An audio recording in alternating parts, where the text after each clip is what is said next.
everyone. Welcome back to the Samurai Brothers. It is episode number 24, Matthew. So we're almost up to a quarter of 100. So, yep, it'll be interesting to see when we get there. And so as you know, we've been kind of following things, sports and stuff here and there. But I think today we're going to kind of take a break from that, and we're actually gonna try to discuss some other manga and anime series. Along the way we'll do some episodes like that, and so today we wanted to talk about a series that both of us were kind of into. Actually, kind of the whole family would kind of watch it from time to time when we were living in Japan. And although we kind of went away from it in the end, but we don't really follow it. Still going. What? In the end, it's still going. Yeah, it's still going, but we don't really follow it anymore. Maybe we might check on it from time to time on Wikipedia or something, just to see what the outcome is. But Yeah. So we're going to talk about that, and then we'll also cover the 2 chapters of One Piece that we weren't able to cover in the last episode. So today, Matthew, we're going to cover Detective Conan, which is the Japanese name, or as they call it in the U.S., Matthew? Case closed. Case closed. So, which was specifically done in order to avoid the copyright because of the whole Conan the Barbarian series. Yeah, somehow, and that's why it's always interesting how they come up with American names or something to differentiate from when a series is called something different in Japan. Like Pokemon was Pocket Monsters in Japan, and Pokemon is the Japanese what's it called? It's the short version. Yeah, it's the short version. Right. But there was already something called Pocket Monsters in the US, so they just call them Pokemon. Yep. And and I don't know if they were ever referred to as Pocket Monsters in the US at all in the series. I don't think so. And that term is used very much throughout the series, and even in the original Japanese theme songs, it was always Pokemon. Now, yeah, I guess the official name in Japan is still Pocket Monsters, but everyone, even in Japan, refers to it as Pokemon. So, that's an interesting thing. But anyway, so Detective Conan, as we are going to call it, because that's what we know it as.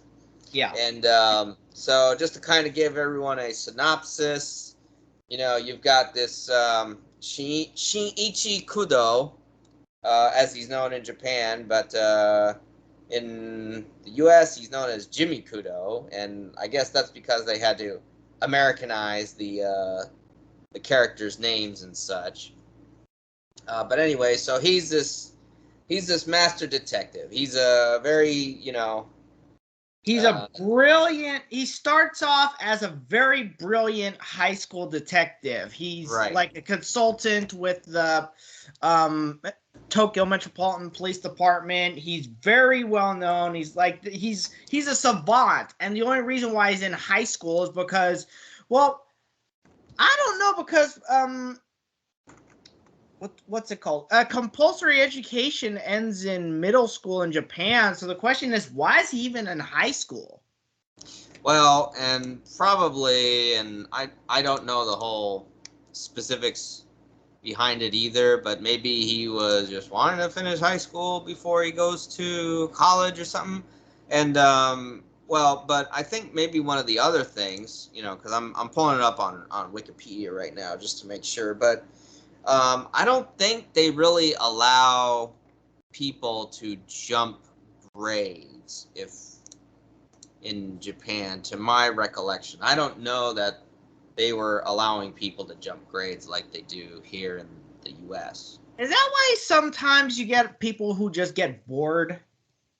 That might be, yeah. That's a problem in Japan because, well, there's two problems in Japan. They don't allow you to jump grades, which I've met one or two people who were so brilliant they jumped a grade or two. Mm-hmm. Or they went into this one kid. He went straight into high school. He was in calculus. As a freshman, he's doing calculus. It's like, where do you go from there? So, but there's the problem there, and then the second problem, they don't hold back, or it's very rare that you repeat. Well, yes. So you don't get held back in the first, in elementary school and middle school, but you can technically get held back in high school. Yeah, because wasn't one of your senpais very close to getting? He was in danger, but he. Well, and I don't know if he's mellowed out, but he was kind of an a-hole when. Oh yeah, he mellowed out. You had a few a-hole senpais. Yeah. And I don't know if they were just doing that because they could take advantage of that, but it's kind of a tad bit harder to do that in and I think someone in my class might have been in danger too, if I recollected. And actually, some people I knew from middle school, I think one person actually did repeat a grade, I think. Now, were you illustrating this in order to emphasize the fact that you can't just go from middle school to college in Japan? Right, precisely. I mean, unless things have changed since we've been there, that's something that I could definitely look up and stuff. But I think, so, maybe that's why, he's portrayed, Shinichi is portrayed as a high school student, or maybe, because of, and, sometimes it's just the setting of the story, right? The setting of the story. Well, when can you start getting a job? Like a major job? Yeah, you graduate middle school, you can get a job. You're eligible to get a job. Well, that was something else I was thinking of, is that, well, you can get a job, but it's similar to what high school graduates can get here. There's not a whole lot of upward mobility. Right. So if you want to get something better, like you want to be what they refer to as a salaryman in Japan, salariman, or become an office lady, or you gotta be educated. You have to, at minimum, have a high school. Do they call it a diploma or a degree? It's a degree. Doesn't matter. Yeah, you at minimum need to have the high school, but then on top of that, you might also need to go to college. Right. And let's emphasize the fact that after what's it called? That after middle school, well, even if you do public school in Japan, it's, as I recall, you still have to pay money, right? Yes, you do have to pay at least some part of the tuition. Yeah, like compulsory education over here technically isn't. If you're going to a public school, it's taxpayer funded, so that's why. So there's no tuition, but over there, even in a public school, even though it's mandatory, you still need to pay tuition. Correct. I would imagine that if you're a poorer family, that there's probably stuff a way around that. Yeah. But let's see, what else were we going into? So we're talking about case closed. Yeah. So yeah, well, we were talking about why he was probably in what's it called? Well, it's high school. Did he have the goal of eventually becoming a detective? Because it's possible that in order to get in the police force, you need X amount of education. Now, in the U.S., you just need a high school diploma. Possible that the same thing is required in Japan. Right. But there might be more. It's just, Not to mention, in Japan, community colleges really are not a thing, are they? From what I could tell, the only time that they're applicable is trade schools. So I'd have to look into that. I mean, they do exist. Community colleges do exist in Japan. But you might be right in that a majority of them might be specifically for a trade type thing. So yes, it would be applicable like that. Although I'm reading up on him and there's nothing about what his plans were specifically. Aside from that, he wanted to be a great detective. Well, yeah, he's wanted to be a great detective. So anyway, but yeah, so kind of getting into it, obviously. So in the first episode, right, or first chapter, depending, or both first episode, first chapter. Yeah, I think it's the same thing. So anyway, so what happens is that he solves a murder, and but then he sees like a couple of these questionable guys were suspects. Yeah, and they're in black suits, or they're dressed in black, and so it grabs his attention, and he sees a transaction going on, but then he's caught by one of them, right? Knocked out, and they force him to ingest a poisonous pill that instead it's experimental, as I recall. Yeah. It's an experimental poison pill. Right, but so they force feed him in his debilitated state. He's like, I don't know if he's out, but he's definitely not 100% there. I mean, you get a knock on the head. It's just but it has not quite the effect that they thought it was. My understanding is he was very fortunate. It's a rare side effect. Right. Where it de-ages him. How many years? It de-ages him to be I think like 10 years old or something like that. Let's see here. So yeah, he's a 16-year-old kid, and it's really funny how when I was, like under the age of, I hear characters of like, oh, they're 13, 14, 15, 16, 18, 19. And they're like, oh, what I'm going to be like. And then I actually got there and I was like, I didn't have it together. Yeah. So it doesn't actually say what age he is, but anyway, he's younger than 16, and he's probably half the size and whatever. And he tries to explain to the cops, and the cops can't, the cops don't believe him.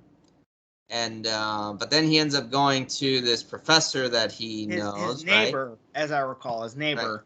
His neighbor. Okido Hakase, right? Right. And I have no idea what his English name is. Yeah, what's his so where is Oh, that's another thing, is the fact that his next door neighbor, his parents travel a lot. So, but because in Japan the age of consent is. So they have his name listed as Agasa. So where did Okido come from? Unless I might be Okido getting anime mixed up. Maybe. But yeah, it's Agasa. But yeah, and his English name is Herschel. Herschel. That perfectly fits a character like that. That's one of those Herschel Agasa, although his Japanese name is Hiroshi Agasa. And then yeah. That's where it got, because they always like to try to whenever they translate, they always like to try to pick a name that sounds similar. So what'd you say his first name was? English or Japanese? English. Herschel. That's in like Herschel Walker, the football player. Yes, I know. Okay. Go back to his first name was what in Japanese? Hiroshi. Hiroshi. Yeah. Okay. Yeah. So it sounds similar. Definitely not a accurate translation, but it sounds similar. Yeah, and then it gets better because okay, so you got. But kind of before we get off on. So the professor is like this guy who like invents very good gadgets that like a voice adjuster, a knockout dart,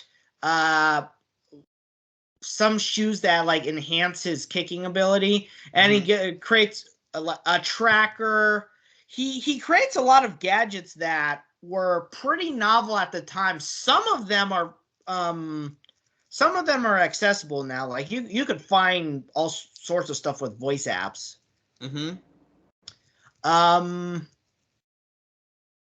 So let me see. But yeah, he ends up helping him in that regard. Right. So let me see. One thing I did want to emphasize is that you're a legal adult in Japan at what, age 16?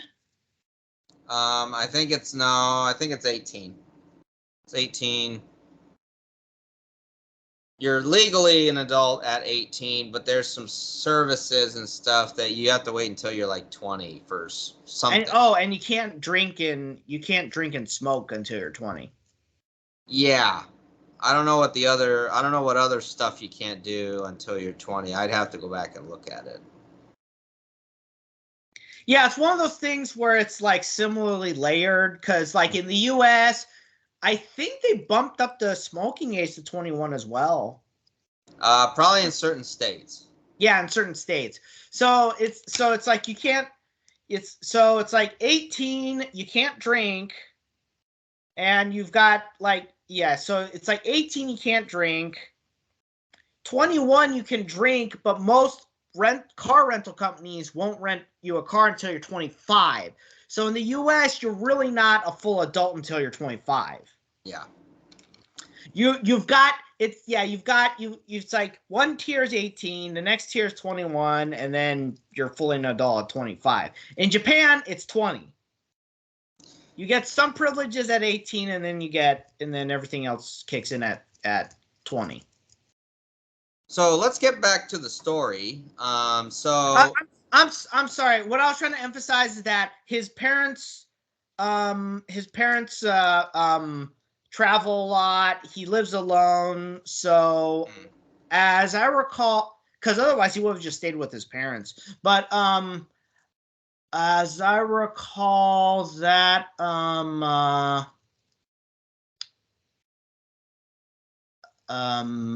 that would mean that he'd have to be. Is there something? As long as you have someone that's signed for whatever place. I mean, if it's a home that's owned, it doesn't matter. Okay. There have been cases of if an adult signs for a high school student or something, then they can live on their own at the apartment. Okay, so there's a co-signer or something like that. Okay, so there's a such thing as like provisional emancipation in Japan. I guess, yes. Because in the U.S., if you're 16 and you live on your own, you got a free job, you got a GED, you could get legally emancipated. Yep. Yeah, but okay, so anyway, he's trying to hide his identity because his girlfriend is he's disappeared, so he hasn't contacted her, and she discovers him as a kid at Herschel's house, and Herschel's trying to. What is she doing there? I don't know. Probably because he's, Shin-Chi's neighbor, or Jimmy Kudo's neighbor. So she's probably asking him, why. As I recall, they were all acquainted. They were not they did not become like they didn't forge the relationship they did because of his, but they were acquainted. Mm-hmm. So anyway, but that's how he finds his alias. He discovers, she goes up to him and asks his name, and then he sees a book and says, I keep getting it mixed up because in Japan the surname comes first, but Conan Edogawa. Right, and I think the Edogawa was based on the Edogawa Rampo, who was I think a mystery author, and I don't know where the Conan comes from.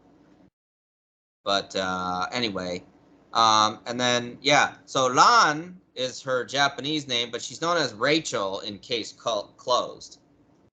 Rachel Moore. And Mori. Yeah.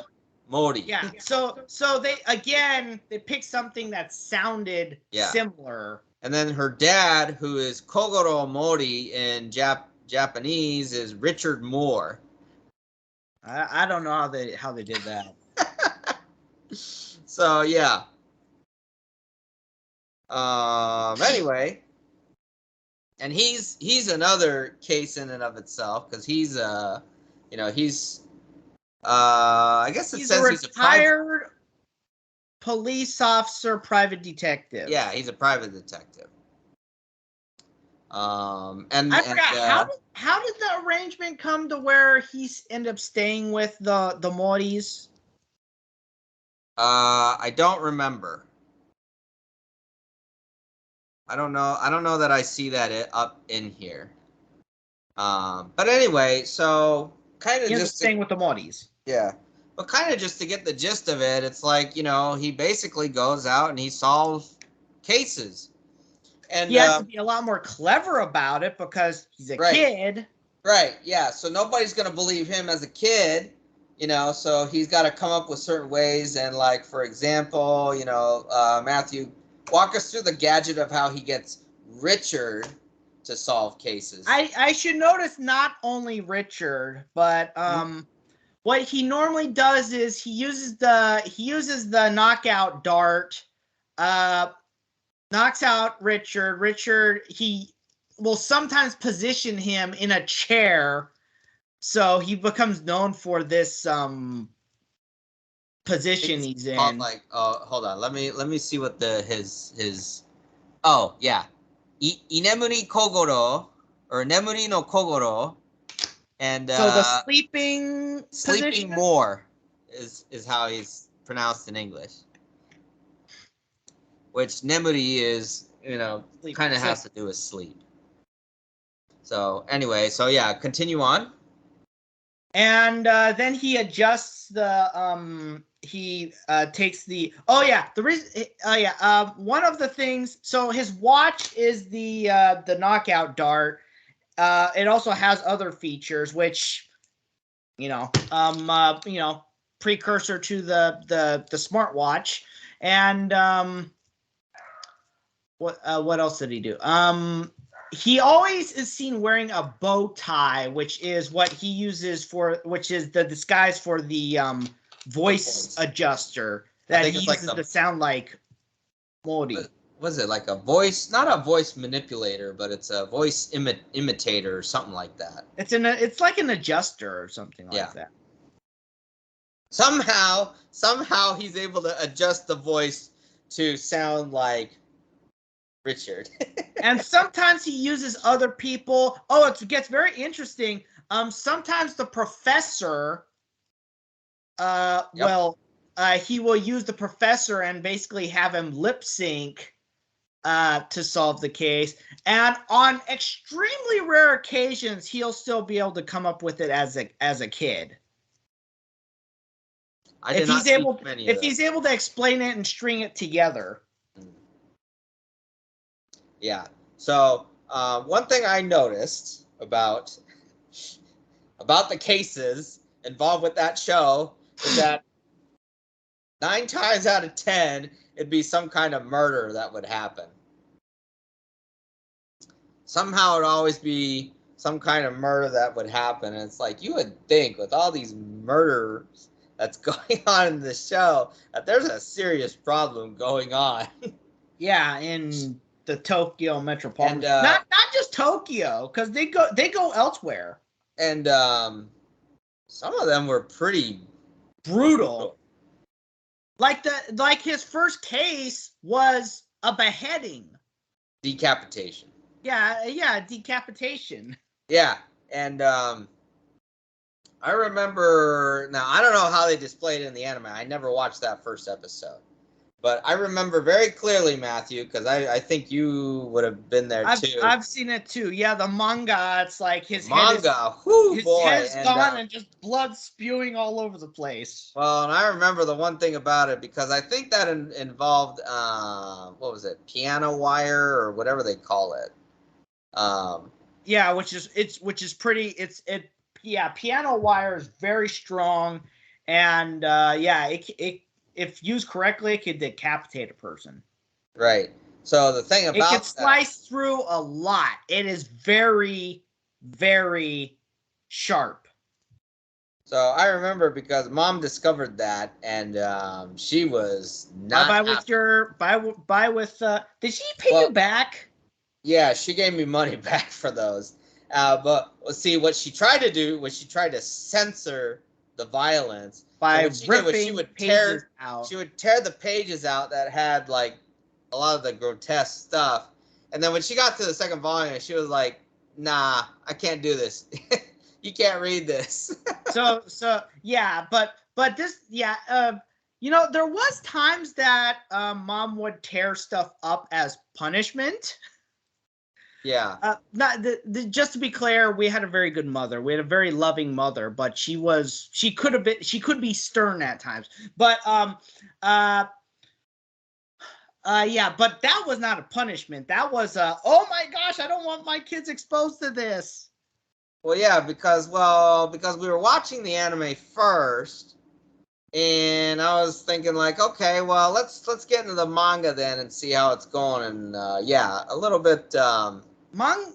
If you watch a manga, it's always more brutal. Mm-hmm. Always. Well, that's the funny thing, because this show, I mean, let's think about this. You've got, I'd say the demographics and how manga is targeted. I think there's 4 specific type of age groups that are targeted. There's like little kids. Right. You've got the kids manga. Then you've got the shonen manga, which is supposed to be like the young boys type manga. But technically, this gets marketed to kids that might be in elementary school to middle school and high school. And then obviously adults like it too. And then, even you'll have girls reading, shonen manga as well. Well, like, didn't Sailor Moon appear in Shonen Jump, or it appeared Sailor Moon? No, Sailor Moon is in the next target demographic genre, which is shoujo, and that's targeted towards primarily female readers.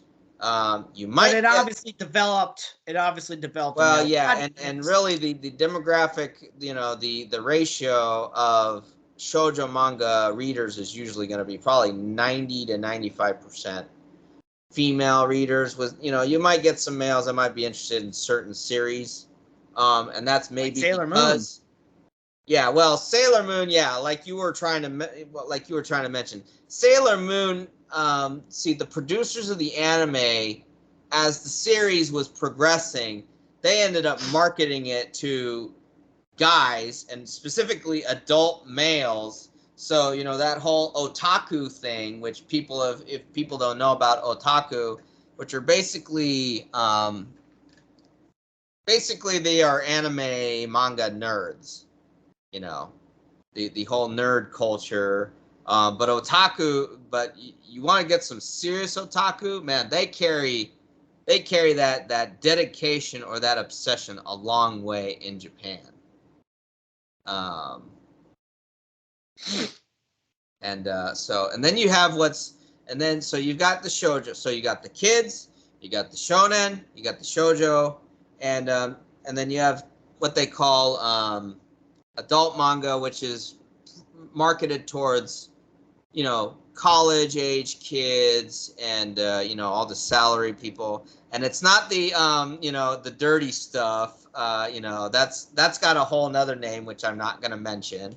Because we're trying to keep our channel family friendly. We might get throttled by the YouTube.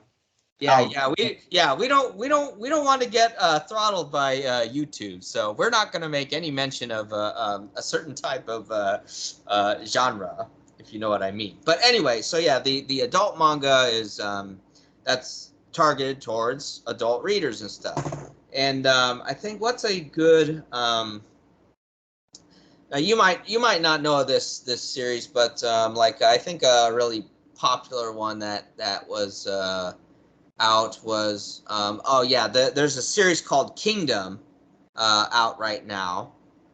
And I think I've heard of it. I'm not familiar with it though. Yeah, I think it has to do with. I think it's kind of set in the Three King. You remember the Three Kingdoms story?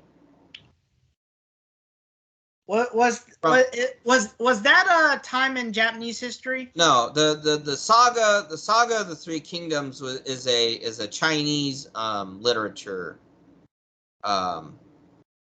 story. I'm vaguely familiar with it. Wasn't it actually wasn't there actually a Three Kingdoms era? Yes, there was a Three Kingdoms era in China, but it's been very romanticized in recent years, and so you'll have a lot of novels and manga and anime, written about it and stuff. So it's based off of that era. Right. So the series Kingdom is, it's run in an adult, what they call an adult magazine, oriented magazine. So you got those 4 genres right there. So I think that top genre, the adult genre, I think the best way to describe it is like Japanese Dilbert. Yeah. It talks about stuff in a way that adults would be able to more. Wouldn't a thinking about it, wouldn't types of that genre be maybe Samurai Gourmet and then maybe Sabari Man Kantaro? Yes, I think so. Yes, you're right. And then I guess another one, where would Anta Shinchi fall in?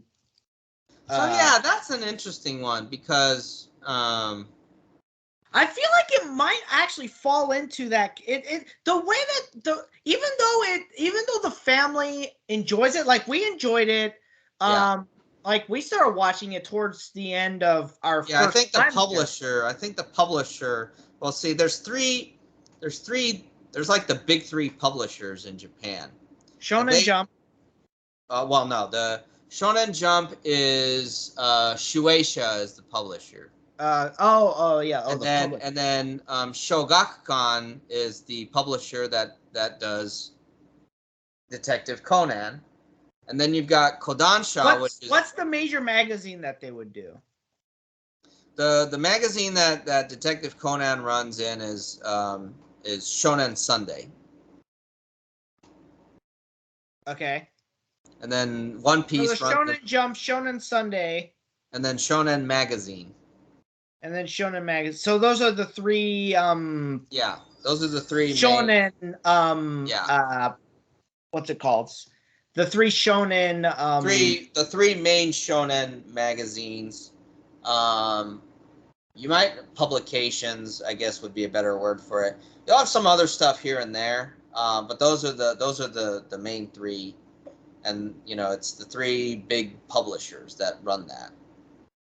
I guess they would almost be equivalent to like DC, Marvel, and Dark Horse. Dark Horse is under DC, I think. Yeah, I think they weren't at one point. Yeah. I'm just throwing that out as examples for our American audiences, because so anyway, so the fact of the matter is that Detective Conan in Japan is marketed towards kids, and it's supposed to be a and so is One Piece. Yes, it is actually. Yeah, because right. One Piece runs in Shonen Jump, and both series have some violence, but One Piece not as bad as. Well, I think I mentioned this, but that just goes back to the fact that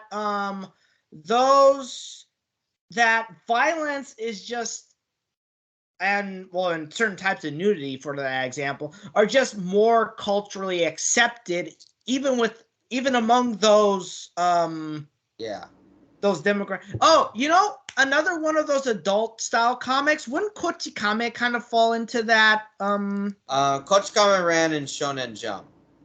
Okay. Well, yeah, that would make sense. But yeah, Kochikame is kind of another example if we want to briefly talk. Well, and here's the thing. The stuff was a lot more risque in older publications. So a lot of stuff that they would have put in those magazines 20, 30, 40 years ago would not fly right now. Because I find it interesting because, here in America, it's more about pushing the envelope. Like you take the whole TV rating system is an example of pushing the envelope. They keep trying to push the envelope in their entertainment, but but in Japan it's being wheeled back. I find that interesting. Yeah. So, again, the series is marketed towards kids and stuff. And but yeah, it's got quite a bit of stuff. And then, the thing is and it's got quite a diverse cast of characters too, because it's not just Jimmy Kudo and then his girlfriend and her dad and his neighbor, the Hakase, right, the professor. You got all sorts of other, he makes some friends and stuff, because he starts going, in order to his for his cover, he starts going to elementary school, and he makes this little group of friends. Right. Yeah, and in English they're called the Junior Detective League. Who actually do solve a few crimes. Right. And so these kids are not slouches. Right. And there's 4 of them plus initially. Right. There's 4 of them, and then there's a 5th that joins. You got Ayumi Yoshida, which in English is Amy Yoshida. So, you got that. And then you got the stereotypical pink dress girl. Right. And then you got Mitch Tsurabaya Tsuburaya, which in English or Japanese he's Mitsuhiko. So is he the taller kid or the only thing I can think to say is the giant kid. Thin. Yeah, he's the tall, thin kid. Okay. And then George Kojima, aka Genta Kojima. It's like I see that kid and I just think Giant from Doraemon. And then the last character to join that group is Anita Haley, who aka Shiho Miyano, aka Sherry, or aka Ai Haibara. Yeah. Oh, she's rather interesting. Do you want to explain her background, or should I? Well, so yeah, she worked for the Black Organization, which is what the two guys that forced Jimmy Kudo to ingest the poison. So you should. Oh yeah, the thing about that organization, their code names are types of liquor. Yeah, I actually did not know that. Yeah, but I forget. Is it the long blonde haired guy or the other guy that's known as Jin? It's the blonde haired guy. Yeah. Yeah, the other guy, his partner is Vodka. And but yeah, so you go back to Anita, and she was actually the inventor of the poison. And now I forgot. So they were. How were they going to kill her? They were going to gas her, was it? So she betrayed the organization because Jin killed her sister, and they caught her, and they were holding her captive. And she tried to commit suicide by ingesting the drug, but she ended up becoming small like him. Yeah, the rare side effect. So that's how she was able to get away. And I guess she somehow coincidentally found Professor Agasa. Surprise, surprise. And so that's how she got her new identity. And I forget how she's supposed to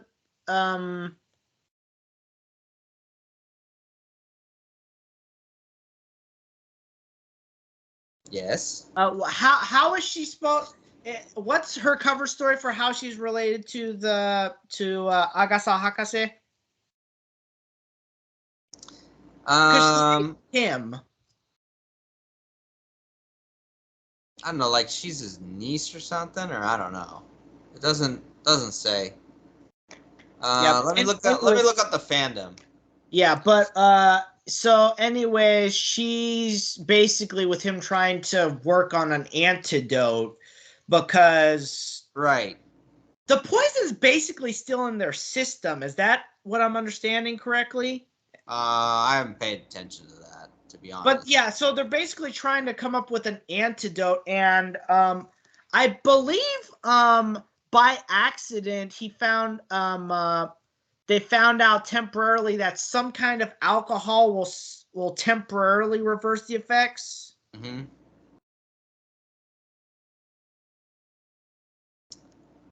So let's see here.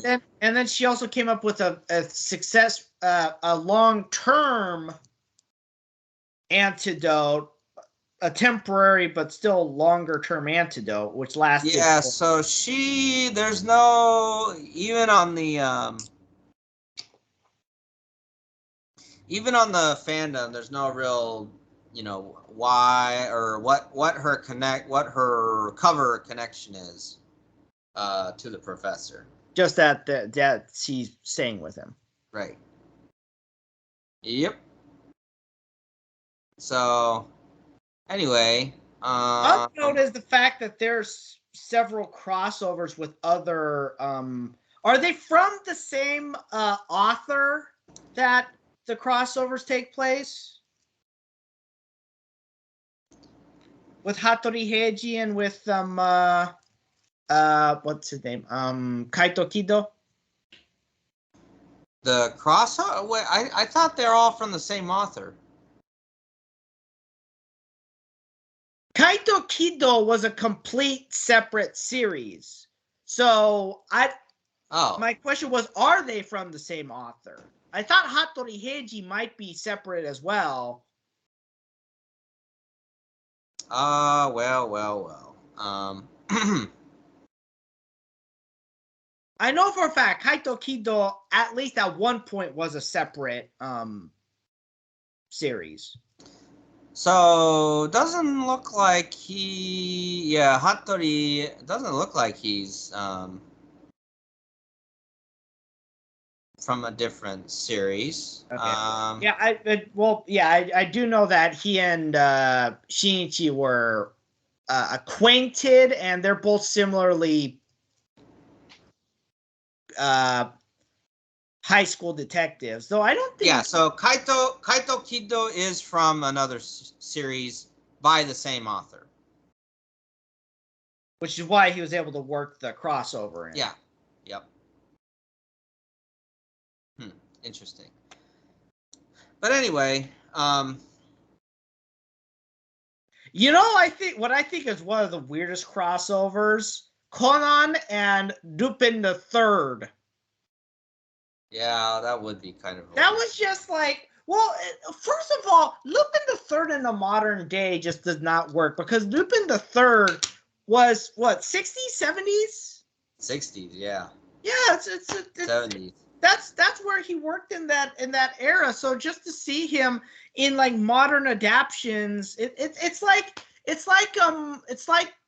you know, modern adaptions of Scooby-Doo. Scooby-Doo was what, a 60s, 70s show? Yeah. It just doesn't work in the modern day.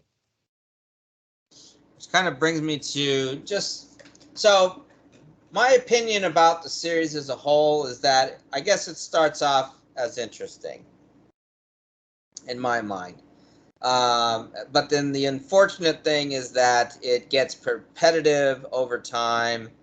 You know, they will maybe, you know, the author on occasion will kind of bring you in by, you know, involving the black organization in an arc so that, you know, they're somehow getting closer to finding a antidote or, you know, the solution to maybe catching, you know, these guys, Jin, and you know, because Jin is like the standout character of the black organization.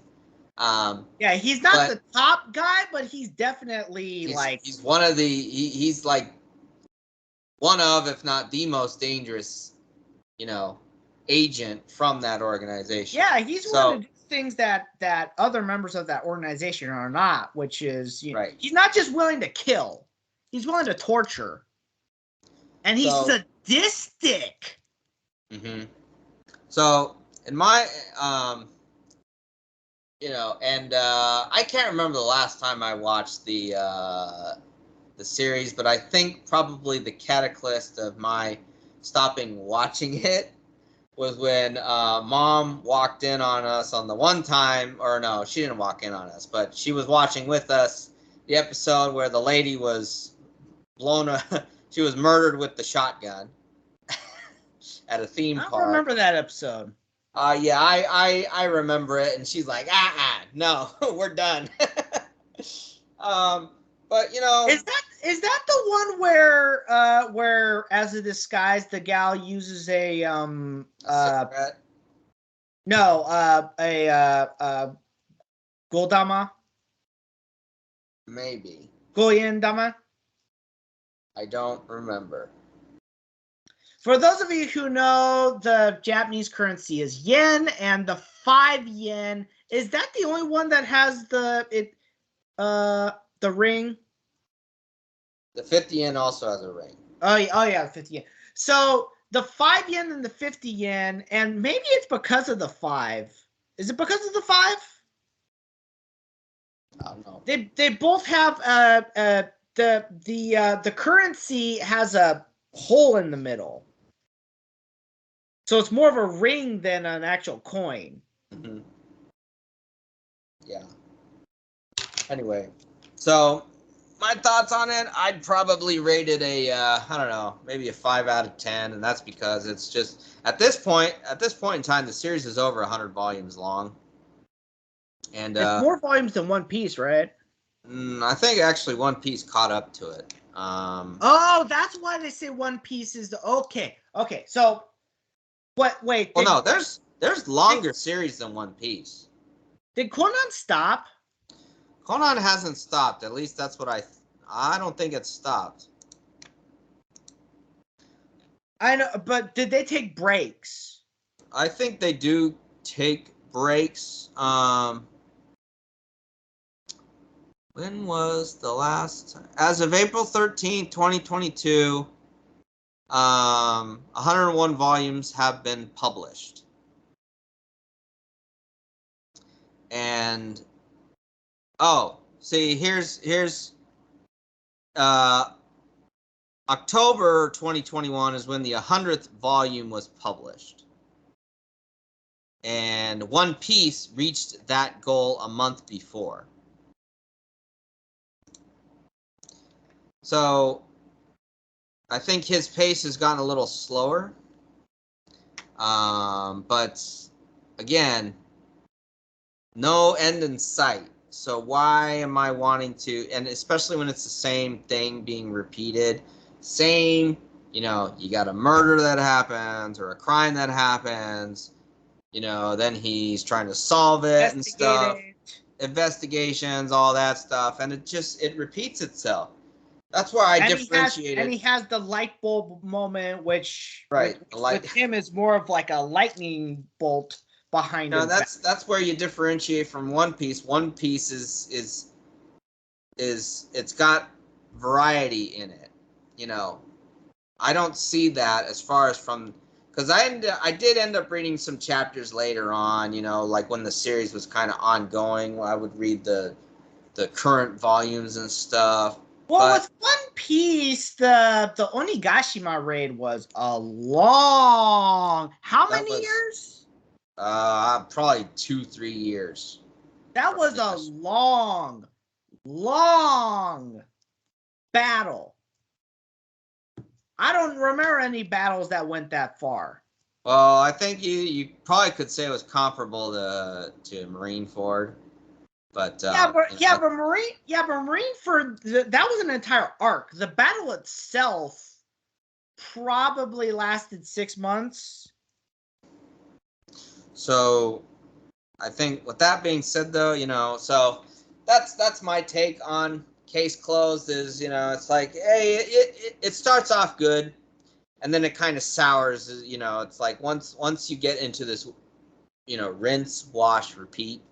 So I'd give it a 5 out of 10 probably. So Matthew, based on what you've seen, what you've read, what you might have read about it and stuff, what would you give your rating on the series? I would probably give the same as well. So here's the thing: if you're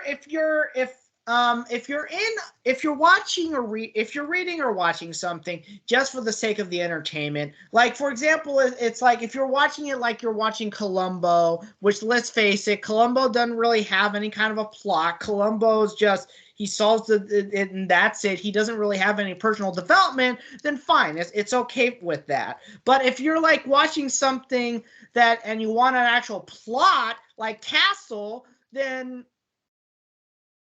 it's just been dragging for so long. There were more exciting manga or anime that arguably should have gone longer, that lasted shorter, but they were that much more better because of it. Like I would watch Inuyasha, or I would watch or read Inuyasha because of the that it's Inuyasha still has a fan base. It's still got like this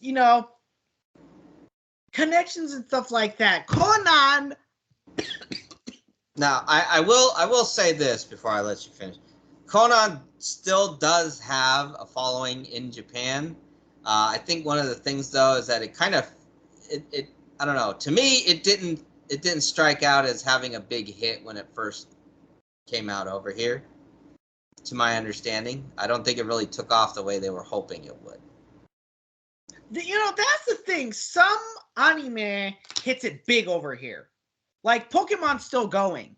Mm-hmm. It does. It's not where it was when it first came out. It's not like you're having these regular conventions where they're handing out digital muse and exclusive cards and stuff like that, and the movies are in theaters regularly, but it's still going. Mm-hmm.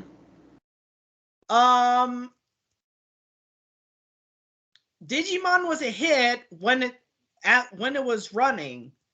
So that's an example that Dragon Ball was a hit. Sailor Moon. Dragon Ball is and will remain a hit because they keep pumping out new content too. Sailor Moon was a hit for the time that they did it. I can honestly understand why they didn't do seasons 2 and 3, or no, seasons 3 and 4, because they were like, how do we adapt this? So they kind of just stopped the original anime at season 2. So, because it's just like, because it started getting into material that at the time was a little too risque for their targeted demographic at the time. So, but yeah, it's like the fact that Yu-Gi-Oh hit it big. It's Yu-Gi-Oh still going. Do we want to try? It's technically not a manga, but do we want to try technically lumping in Power Rangers? Power Rangers is still going, and that's because they've got the supply of the Sentai series from Super the Sentai. US. And it's not Mighty Morphin Power Rangers anymore, which is what we grew up on. Yeah, they at some point they kind of ran out of ways to keep the original universe, because the Sentai series, there's rarely crossover from the previous generations. It's like a new universe every single season. Mm-hmm. It's like Ultraman. I don't know. Ultraman, they've kind of got a shared. I read up on Ultraman recently. Ultraman now has a multiverse. Because they create all these separate timelines, and eventually they worked it out in such a way that for all the separate timelines to be existing at the same time. I can see us doing an episode on multiverses. How that is a flawed concept. How there's so many of them. And how it bloats up the market. Yeah. But well, for example, they tried to do Ultraman over here. It flopped. Mm-hmm. So it's certain it's hit or miss when it comes to the American market. Mm-hmm. When it comes to anime, some like I said, I just threw out some examples of good ones. One Piece to the general American market flopped. That's part because it had part of that has to do with the very, very bad 4Kids translation that they were trying to do to the general, kids. Do you know the story of how 4Kids acquired One Piece? It was part of like a block, right? It was part of a package. Yeah, they had to buy a package. Forget who all came with it, but One Piece was one of them. So they tried to adapt it. So and so 4Kids for us. Okay, so 4Kids for us. Pokemon. Pokemon, and I think it had Yu-Gi-Oh too. And who had Digimon? Digimon, I think someone else had Digimon, but yeah. So that was 4Kids' high point was Pokemon. I think between the two, Pokemon, definitely they really did something with it, and that's their high point of their legacy. The unfortunate thing was that, and I found a lot of people. I've actually read it. One Piece didn't help things, but what really killed 4Kids was some issue with Yu-Gi-Oh. Yeah, people might attribute the One Piece catastrophe to the downfall. They will attribute it as the main reason, but yes, it wouldn't be the main reason, but it certainly was one of the, It was one of the dominoes. It was not the last domino, but it was like one of the. There were multiple issues going on with 4Kids. Right. It was one. It was just one of the dominoes that led to the downfall. Mm-hmm. Yeah, which was I think, you got to think about, if you're mismanaging stuff and all that, then yeah, that's what's going to happen. But anyway, so that's kind of where we're at. Yeah, so, four kids. Four kids. Legacy is Pokemon in America and Yu-Gi-Oh in America. Yeah, it's their legacy because they're not around anymore. So, Matthew, do you want to say anything else in closing for Case Closed before we move on to our next topic? I think it would be interesting to see how it eventually ends because the author has said there is actually an end goal. But I really don't know how that person could be doing that monotony over and over and over and over again. I would go insane. I couldn't do that constantly. I need if I were to do something like that, which I have written a novel and I have a novel that I started and I'm planning on going back to, but there's a clear beginning point and end point. And I've also worked on short story ideas. I have a bunch of stuff where if I wanted to be a full-time author, I probably could do it. But I need a beginning and end. I can't do something. Right. Well, it's just like with Oda. Oda had his beginning, and he does have his end. And pretty much to us, we know what that end is. I mean, the picture is clear enough, and it's just a matter of how is he going to put it in writing. I'm very sure he's got storyboards and stuff just for that. But he intended to end the series in 5 years, and now look where we're at. 20, almost 25 years, because he's actually no, I think we are 25 years in, because he started writing the manga in ~97. So, but anyway, one thing I do have to say about Case Closed, that I will say I'm not going to, again. The thing I hold against it is that yes, it is monotonous. It is long. There's not enough variety that it just was not interesting enough to keep me hooked on it. But the one thing I do have to say, if we're gonna be honest, Case Closed is one of those series that you could like put on the background and like be doing stuff in the background and like look at something, and it's like you're not gonna miss much. Yeah. So, if people want to give it a try, be our guest. I'll throw something out there, like with Case Closed, well, like Yu-Gi-Oh, for example, with Takahashi's tragic passing recently, he had I believe he clearly had a set ending ready. But my understanding is he originally had not been planning to put the emphasis on duel monsters that he did. That one duel with Kaiba, that first duel, blew everything up. Yeah. So I think he did have a planned ending because, the Millennium Puzzle was Egyptian. So there was always going to be a link to Egypt. So that end arc probably was planned. It just didn't, he had a set course, and then when things happened, he ended up like taking an alternate course. Yeah. But it's still, his legacy, because he knew he had something and he was able to build on it, and that in the end ended up making him a lot of money. Yeah. Yeah. And setting his legacy.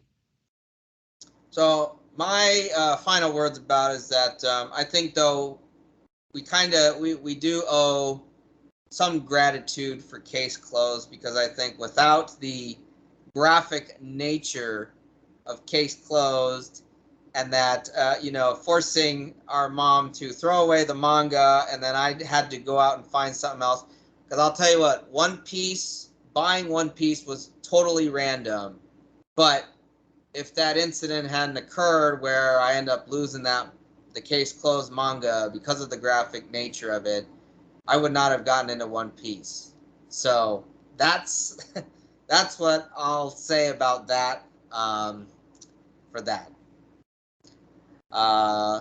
So with that being said, Matthew, let's get into One Piece, shall we? We've got 2 chapters that we will cover because it's chapters 1057 and chapters 1058. 1059 is supposed to be coming out this upcoming week. So let's get into these 2 chapters before we end up discussing the next chapter on our next episode. So Matthew, where we left off in chapter 1056, it was becoming obvious that Yamato was seemingly going to be joining the Straw Hats on their journey. She was seemingly going to be Oden, and she was going to be, taking logs and stuff on their journey. Well, boy, did we get a twist out of that one, didn't we? Yep. In the end, she decided not to join the crew. She wanted to explore Wano and stuff, know more about it, and work with Momonosuke, I guess, in rebuilding Wano. And so that kind of surprised me, because after the fact that Carrot is, supposed to become the ruler of the of the Mokomo dukedom, on Zou,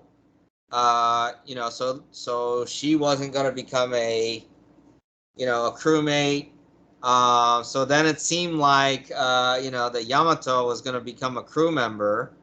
But then, Oda pulls a fast one on us and decides that, Yamato decides not to go. And so that means that the crew is going to remain at 10 going forward. So Matthew, your thoughts on this? The fact that no one was added. Well, actually, technically, we did add one person, which was Jinbei. Jinbei is officially a member of the crew, but there was not an 11th or 12th member added. So your thoughts on this?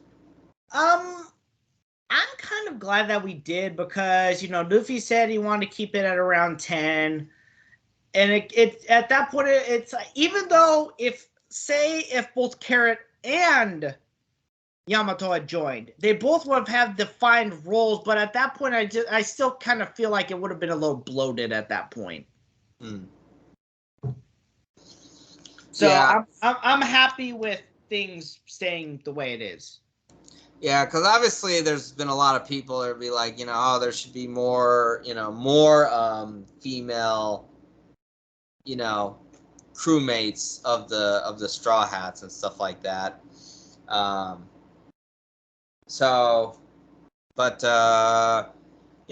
think it is a bit diverse now, now that they got Jinbei, who's representing another race, the Fishman race, of all races, but this was something that Luffy had wanted, back from, during their time after, Marineford. So, he got that wish, obviously, and it didn't, I think usually when someone's going to be on there if Luffy is intent on having that person join. Usually he's going to be like, hey, I want that person to join.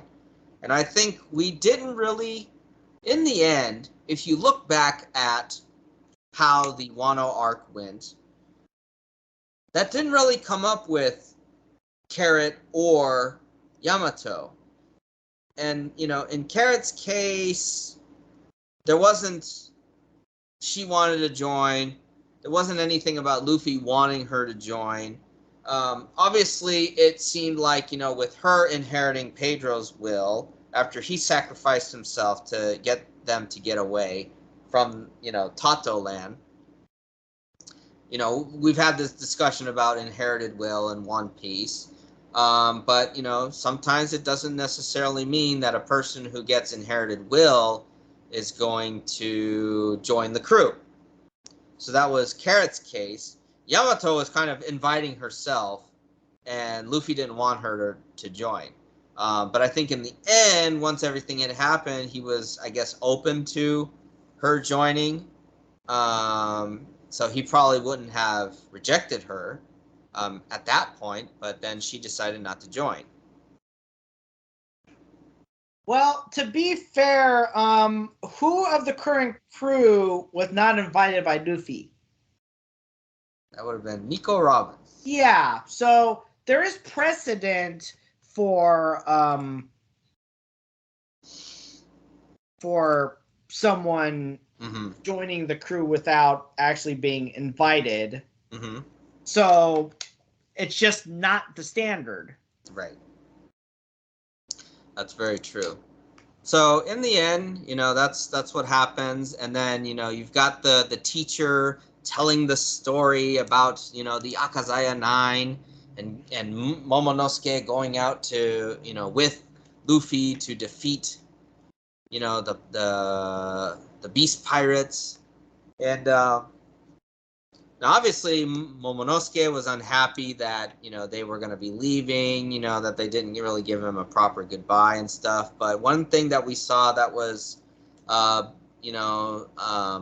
some familiar throwbacks was the fact that, they accepted him as a member of the crew. And Matthew, I think, we've seen that before, where someone of royalty, belonging to a country or kingdom, having been a member of the crew once, and their way of accepting Momonosuke was giving him their flag. Yeah, their Jolly Roger. The Jolly Roger. And that, I think, was a very significant take on that, because, Luffy just guaranteed that, because now he's got his status as a Yonko, that he just claimed Wano. Right, he just claimed Wano as territory. And I think it's going to be interesting, because I think at this point, Fishman Island, though we haven't seen it official yet, Luffy made that statement back when, he had that call with Big Mom, that Fishman Island was going to be a protectorate of Luffy. Well, it would really, if the reassembled Sun Pirates returned to Fishman Island, they could essentially be an associate crew of the Straw Hat Grand Fleet. If right. So obviously, when they leave, Luffy says that Yamato, Momonosuke, and Kinemon are welcome to join the crew in the future, which is, what they, I think, said to Vivi, that she'd always be a member of the crew. So you got that. And then Eustace Kid decided to call Luffy and Law chicken, because they were going to go the safe route over the waterfalls to exit Wano, but Kid gave him a dare, and so both Law and Luffy decided to match Kid on that, to everyone's horror. Now, I forgot, did they decide the directions in this chapter, or was it the chapter before? I think it was the chapter before, but at this point, we don't know where they're going to be going, obviously. Yeah, because they divvied up the directions, but they didn't. So that they wouldn't all be going in the same direction. And this marks the official end of the Wano arc. Well, no, I was going to say the Ninja Mink Pirate Samurai Alliance. And the end of, Law and Luffy as partners. That's the end of their alliance too. Yeah. Quite an alliance going back from Punk Hazard, That was quite something, when he proposed that. So anyway, and then it also says here, Orochi is confirmed to have been killed in the battle. So, but this, and so this marks the end of Wano, and quite a journey we had, Matthew. And just hard to imagine how, because this technically started back in Punk Hazard. This whole journey of all journeys, how this went. I think this is probably... Wasn't that like a decade ago? Yeah, I mean, because the second half of the series was in 2011. They went through Fishman Island, and that was a relatively short arc. And then the next arc they went to was Punk Hazard, which was probably 2012, 2013, if I remember. I mean, I'll look that up, but that was a while ago. Let's see here, Punk Hazard arc. So the Punk Hazard arc, yeah, it started in the manga arc started in 2012. So this whole continuous saga, so to speak, started a decade ago. That's just insane. And we've been caught up on it this whole time. Yep. Remind me, how old is Oda? Oda's probably in his... I think he's probably in his early 50s now. Late 40s or early 50s now. Boy. Yeah. Like, how much more time do we have? We have so much more to go. Supposedly, this is... We're once we start the new arc, which we'll be discussing shortly. Don't even know what to call it yet because it doesn't have an official name yet, I think. But this is supposedly this upcoming saga is supposed to be the last saga. Well, yeah, it's like think about this. So theoretically, you have one more real poneglyph to go. Mm-hmm. Theoretically, but you've got all the other recent developments. Actually, no. Okay, I have to correct you. It's a road poneglyph. The real poneglyph is Robin's ultimate goal, which is the true history. Right. You've got one more road poneglyph, but think about it. You've got there's probably gonna be some kind of showdown against Shanks. Who knows what's going on with Buggy, which we'll get into, when we talk about the next chapter. Yep. You still have to face off against Blackbeard, and there's probably going to be a Marines showdown. Like, so unless there's like one giant like free for all, or maybe a few alliances. Well, and you keep saying this won't happen. I keep saying it will. There's a possibility that there will be an Elbaf arc. That makes it even more complicated. And who knows? They might throw some other island. He might throw some other island out somewhere. You never know. We're either going to have a bunch of very short things happening, or I hope they're short.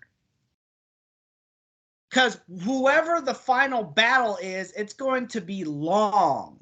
Well, yeah, that's going to be the new thing to guess is who's going to be the final bad, who's the final baddie, the big boss, because like you said, Shanks, Blackbeard, and the Marines would probably being that you got Sakazuki, who's the fleet admiral. Don't forget that you've got you've got the Gorosei, I have a feeling that if there's a Imgorose thing, it's gonna be lumped in with the Marines. And then here's the other thing. They still have to uncover, well, obviously with the real poneglyph, more than likely, there's probably going to be a flashback in the Void Century.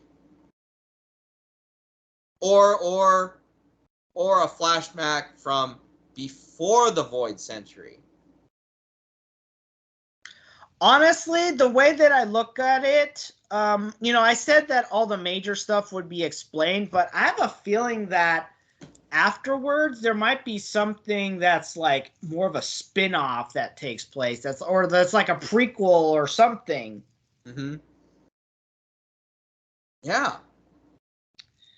Anyway, okay, so yeah, it was a nice ride. It was a long ride.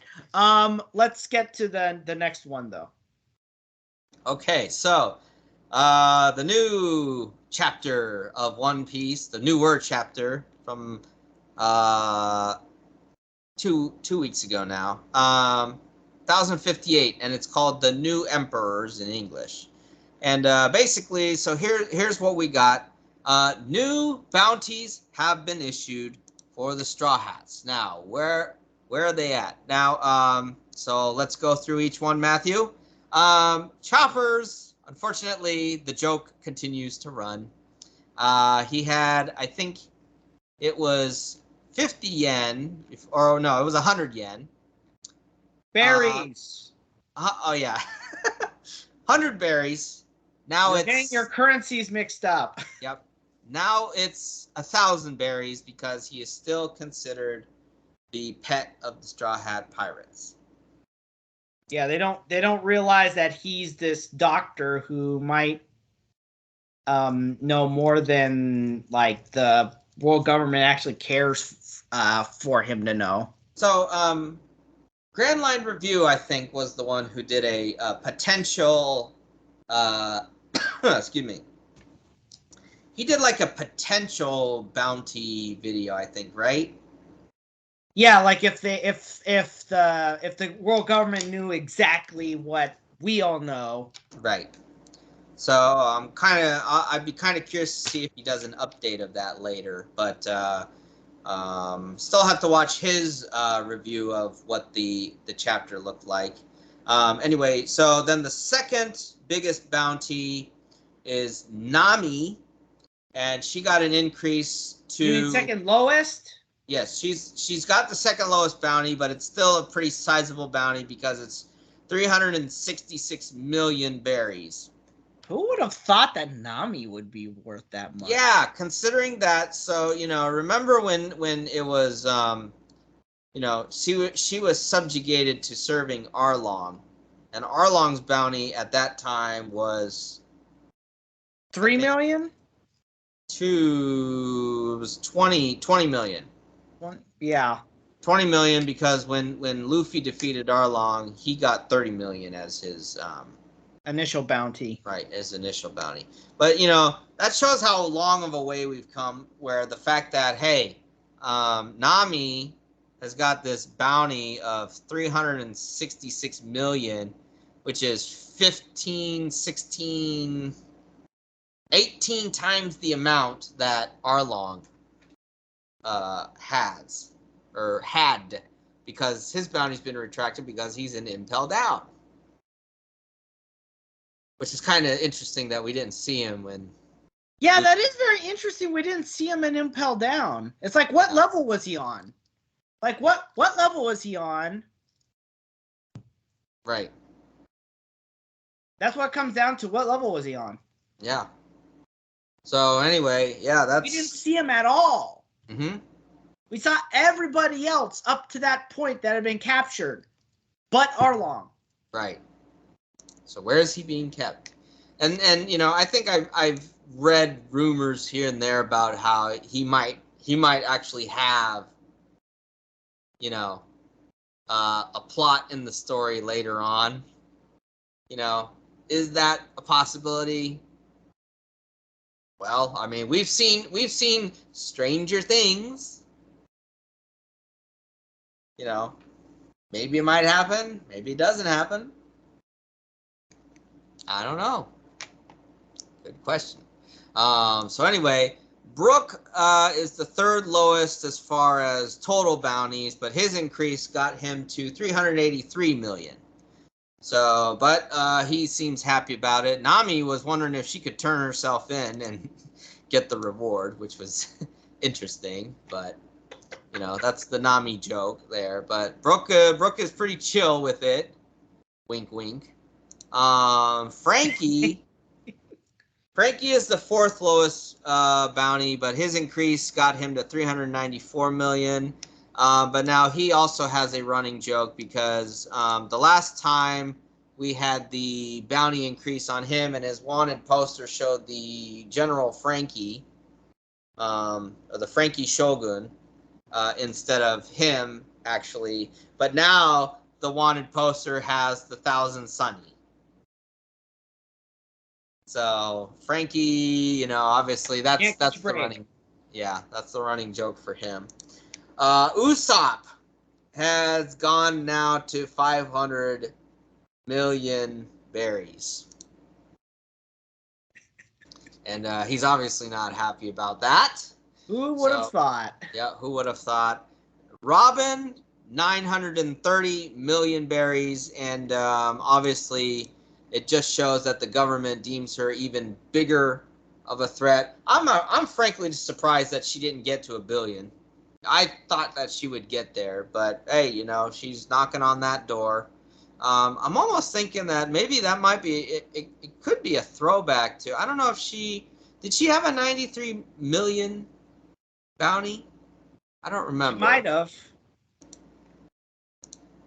Because I think, what did she have? She had like 79 million, and then it increased to 80. But I don't remember. Let me look her up right now.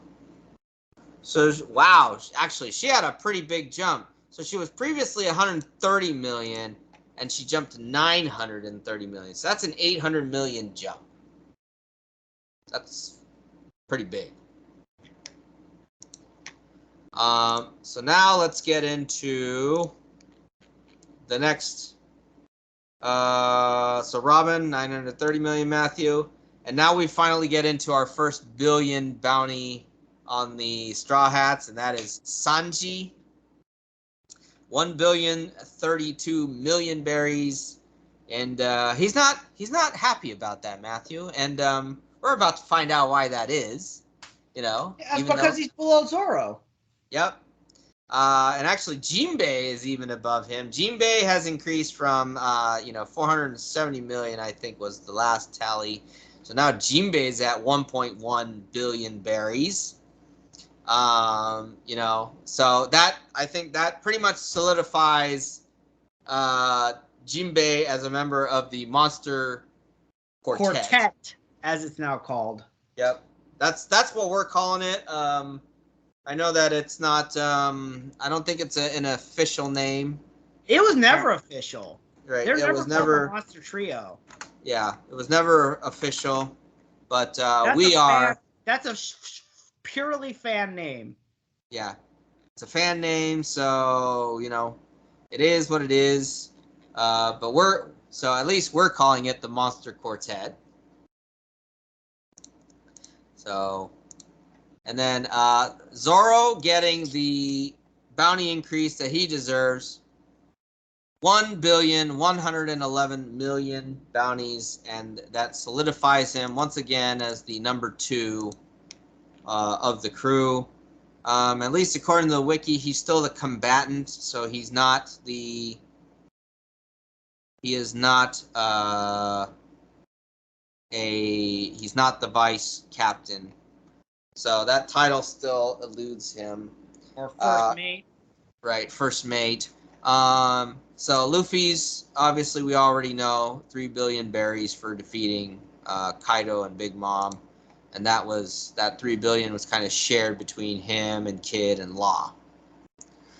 With that being said, though, what an interesting take that they have on this is that the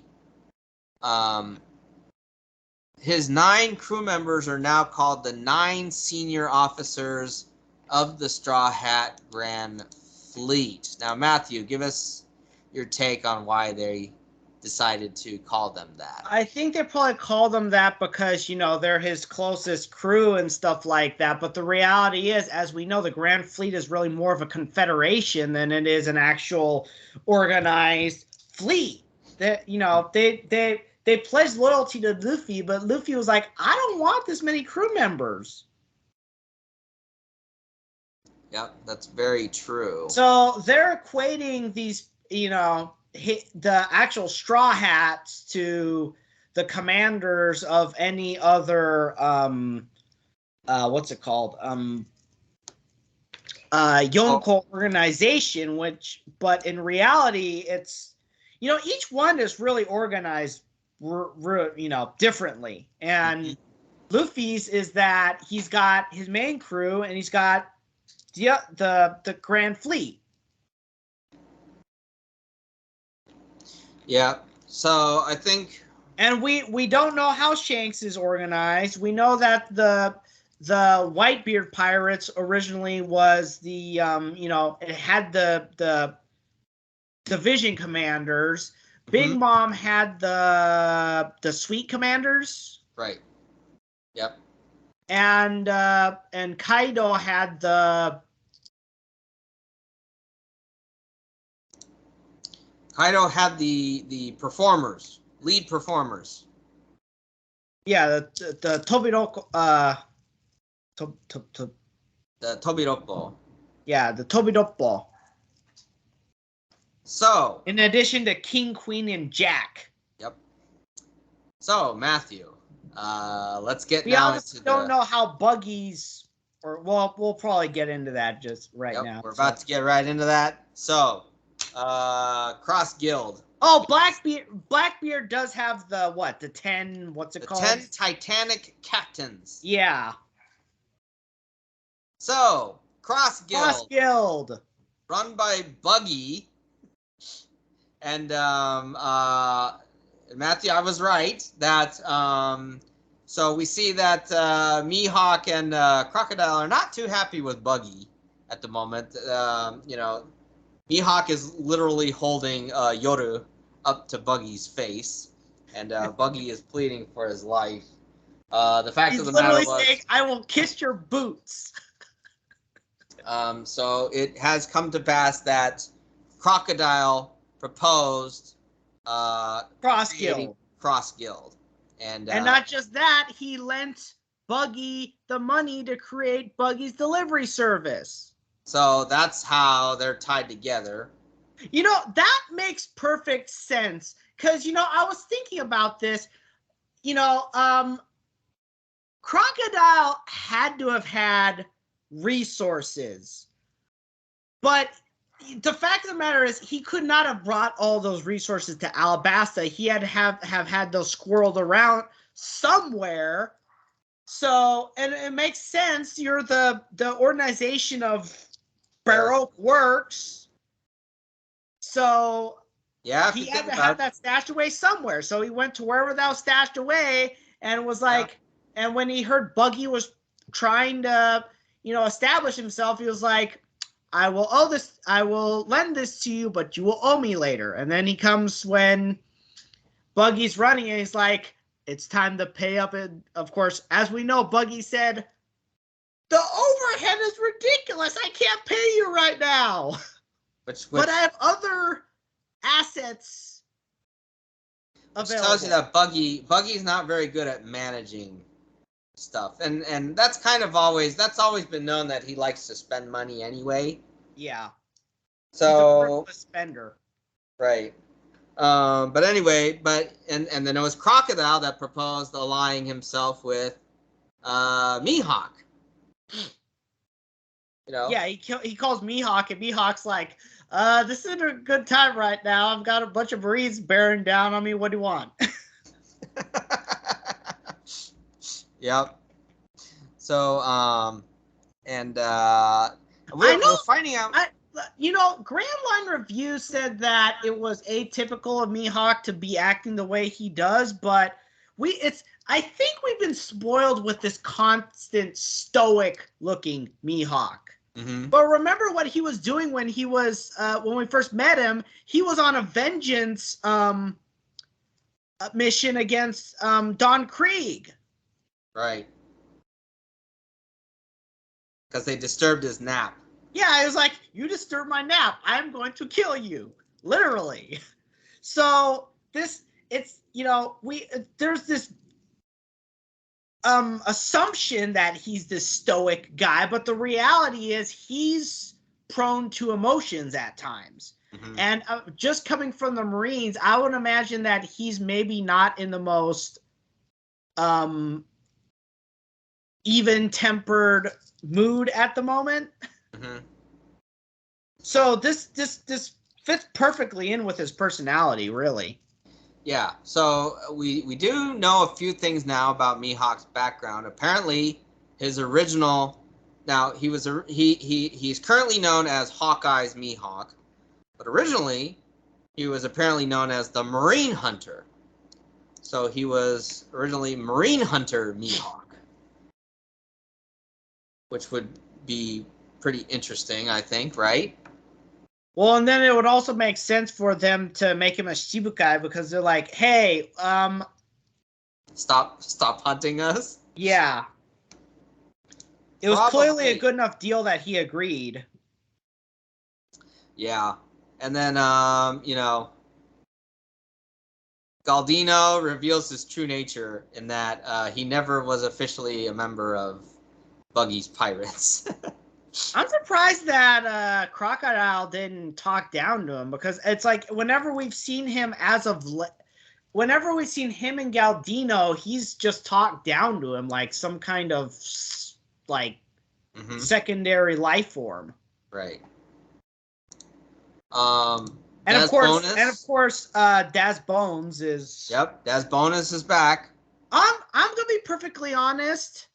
When I think of Cross Guild, I think of basically my image is Baroque Works Cross combined with the Buggy Pirates. That's basically what I would have to think that this is because we know who's going to be running this show. It's definitely not Buggy that's going to be running this show. Well, and they said it, and Mihawk was like, you know what? Let's just let him be the front man. Right, because they were upset about the fact that he was posted as the leader, meaning that it almost seems to me like Mihawk wouldn't have minded being named the Yonko somehow. But obviously that ended up not being the case. Well, could you imagine Sir Crocodile being named a Yonko? I mean, it would not be surprising. And maybe that was the running gag, from the Marines' point of view, because they're saying, hey, Buggy is working with Crocodile and Mihawk. He worked with, he worked with Luffy. He knows Shanks. He worked with Whitebeard at the Marine Ford and stuff. So that's probably how they decided to make him the Yonko. And, Mihawk and Crocodile came to the conclusion that, yes, like you said, maybe it's better that he's the face of the organization so that they're going to go after him instead of Mihawk and Crocodile.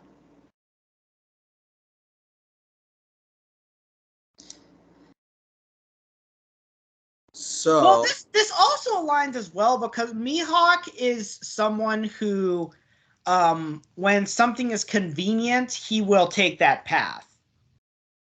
Yep. So it's like we know Crocodile's mentality. Mm-hmm. So, Mihawk is just one of those guys where it's like, well, this seems convenient and it's the easiest way to go. I will go this route. Yep. So, lastly, we get the bounties from them.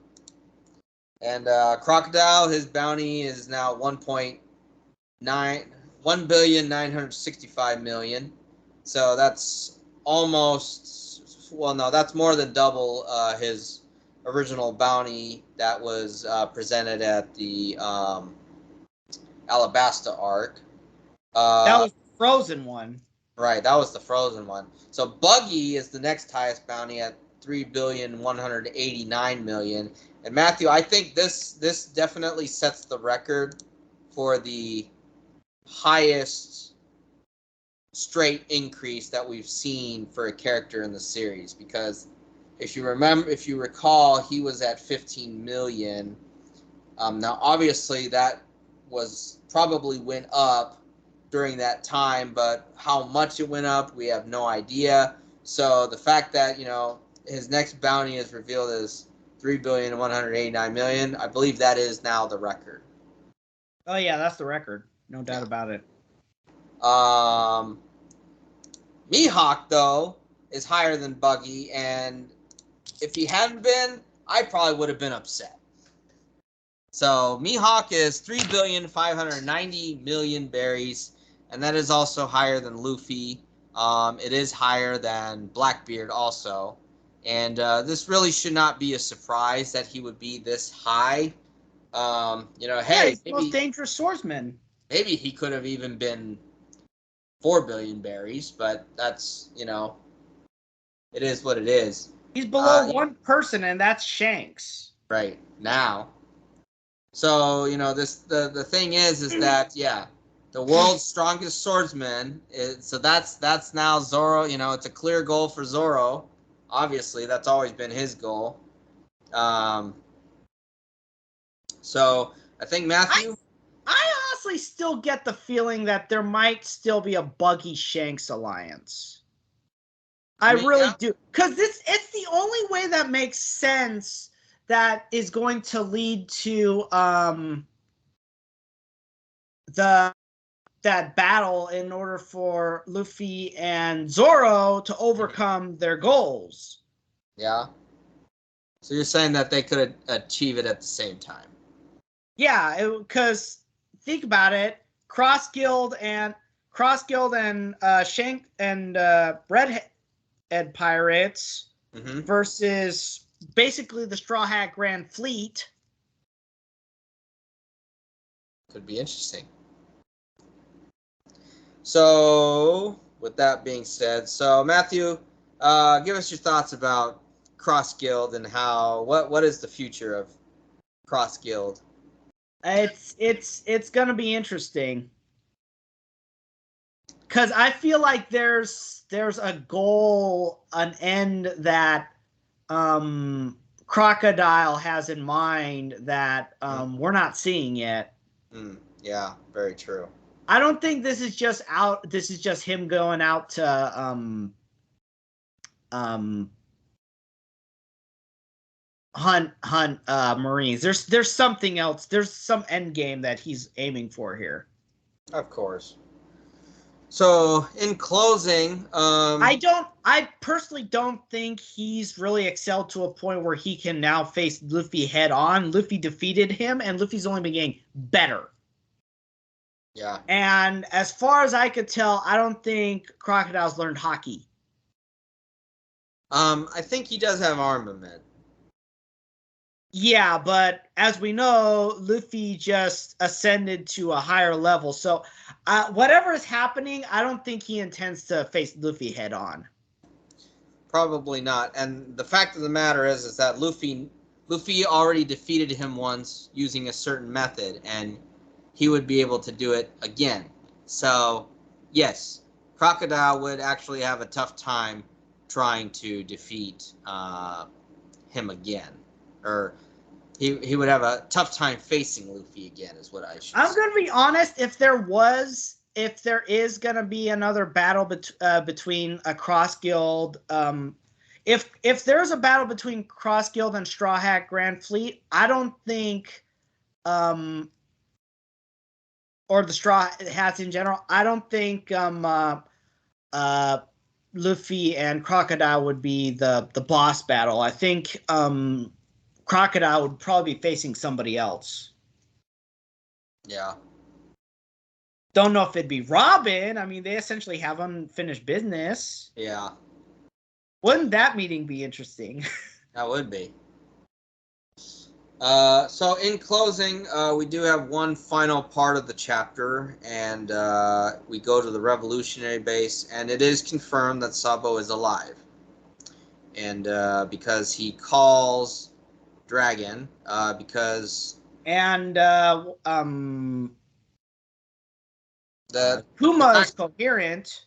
Right, Kuma seems to be coherent, but, you know, obviously Dragon has a code of honor, because he wants to confirm with Sabo, you know, what was reported, the fact that Sabo is claimed by the Marines to have assassinated Cobra. And I think this kind of goes back to, is Cobra actually dead? Like you mentioned in earlier episodes of the podcast, you know, or was this a false flag operation? A false flag attack regardless. Whether he's dead or not, it was a false flag attack. There's no other reason why. Dragon is not about killing innocent people, and so to him, you know, he would consider Nefertiri Cobra to be an innocent, no matter what his past with, you know, his ancestral past. Right. And the fact is, they've never been hostile towards the revolutionaries either. Yeah, the fact of the matter is, the Alabasta, he was always a good leader. He was always a moral leader. He always did what was right by his people. So, in you know, that even shows when he was dealing with the rebels that Koza was leading. He was just like, we need to figure this out. There's something not right here. Yep. So, yeah, he's yeah, this is so yeah, it's like, yeah, the people that what's his name, that Dragon goes after are not not good dictators, people. Tyrants. Yep. So, and tyrants and dictators. Yeah, Cobra's not a tyrant. Nope. So and he clearly said, you know, I didn't want this. So I really do think the next revelation is that this is going to be a false flag attack, regardless of whether Cobra is alive or dead. This was a false flag attack. Yep.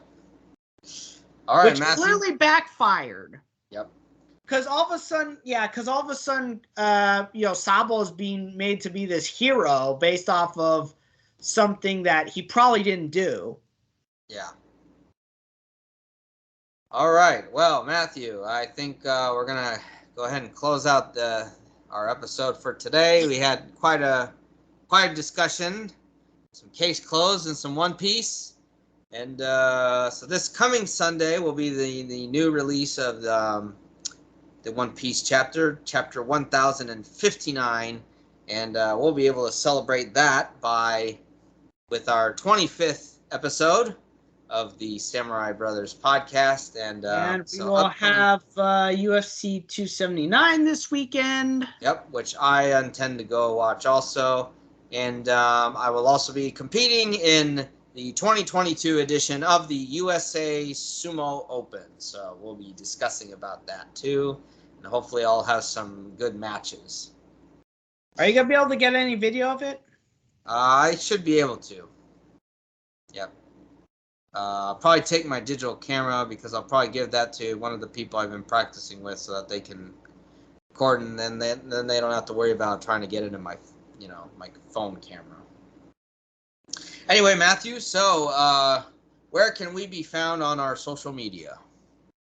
Okay, so our video podcasts are on YouTube and Rumble, and Still working on Odyssey. Yeah, we will be on Odyssey soon, and our audio podcast is on Acast, Spotify, Google Podcasts, and Apple Podcasts. And we are now broadcasting on Micronational Radio. We will also be releasing our classic episodes there. I'm not sure how that'll be done. I'll just, we'll cross that bridge when we come to it. So, So, and then Matthew can and we are on Twitter at the Samurai Bros. Yep. For Matthew, he is also on Twitter, his own personal account at Matthew Salzer, and he runs MMA Twitter and Freak. Instagram. And Instagram, yes. He also runs MMA Freak, the website, which is posts about MMA news. On Twitter, it's at MMA Freakout, and then the website is MMA-freak.com. And I'll be looking to upload some content on here. Besides the podcast, we do want to get into posting some separate content as well, so we'll be working on that as we go along. Yes, I will be creating my own podcast called tentatively called the Golden Age Podcast.